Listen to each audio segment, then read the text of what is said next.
Question है the temperature of equal masses of 3 different liquids x, y and z are 10, 20 and 30 respectively. The temperature of mixture when x is mixed with y is 60 degree Celsius. यहाँ पे 3 है x, y, z. इसका temperature जो है वो 10 degree Celsius है, specific temperature S1 है. फिर y है, इसका टेम्परेचर है 20 डिग्री सेल्सियस और इसकी स्पेसिफिक S2 मान लो. फिर है Z, इसका टेम्परेचर है 30 डिग्री सेल्सियस, स्पेसिफिक क्वेश्चन है S3. अब इनको क्या कर दिया, temperature of mixture with X. जब X को Y के साथ मिक्स किया तो यानी कि यहाँ से इक्वेशन बन जाएगी. तो टेम्परेचर कॉमन टेम्परेचर है 16 डिग्री सेल्सियस. तो यहाँ पे हमारे पास यानी कि प्रिंसिपल ऑफ कैलोरीमेट्री, एक लॉस करेगा हीट, एक ये क्या करेगा गेन. तो X को जब Y के साथ, तो ये क्या करेगा, लॉस करेगा, ये गेन करेगा आपके पास.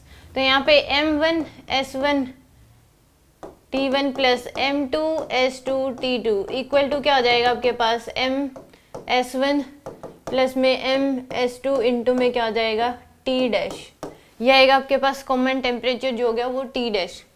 तो यहाँ से M की वैल्यू M है क्योंकि मास सेम है सबका. S1 इंटू में टेम्परेचर इसका 10 प्लस M इंटू में S2 into temperature 20 equal to M into में 10 प्लस में M इंटू में 20 इंटू में टेम्परेचर जो है हमारे पास, सॉरी यहाँ तो इक्वल टू आएगा M इंटू में S1 plus M into S2 और टेम्परेचर है कितना 16 डिग्री सेल्सियस. तो M से M तो क्या कर दो कैंसिल. तो आएगा 10 S1 प्लस में 20 S2 इक्वल टू आ जाएगा S1 प्लस S2 इंटू में 16 यह आएगा. तो 10 S1 प्लस में 20 S2 इक्वल टू क्या हो जाएगा आपके पास 16 S1 प्लस में 16 S2. तो यहाँ से आपके पास आ जाएगा 6 S1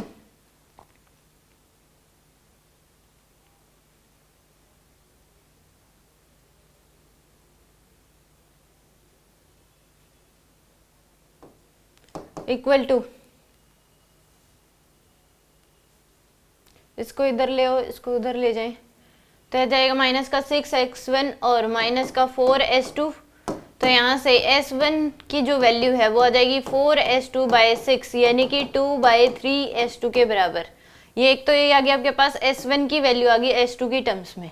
अब इसने कहा है कि जब y is mixed with z, y जो है मिक्स करेगा z के साथ तो टेम्परेचर 26 डिग्री सेल्सियस. y को z के साथ मिक्स करना है तो यानी कि m S2 इंटू में टेम्परेचर 20 प्लस में M S3 इंटू में 30 इक्वल टू क्या हो जाएगा M S2 प्लस में M S3 इंटू में टेम्परेचर 26 है. M से M तो क्या कर दो कैंसिल, आएगा 20 S2 plus 30 S3 equal to 26 S2 plus में 26 S3.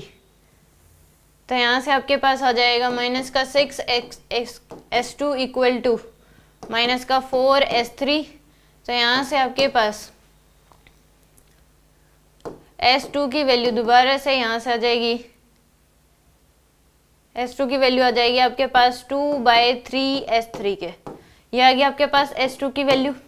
अब इसने कहा है कि जब X को Z के साथ मिक्स किया है तो टेम्परेचर बताना है क्या होगा जब X को Z के साथ, यानी कि M S1 इंटू में 10 प्लस में M S3 इंटू में 30 इक्वल टू क्या हो जाएगा M इंटू में S1 plus M into S3 into temperature मान लो T है. क्या है टेम्परेचर T. तो यहाँ से M से M तो क्या हो गया कैंसिल. यह आ गया S1 इंटू में 10 प्लस S3 इंटू में 30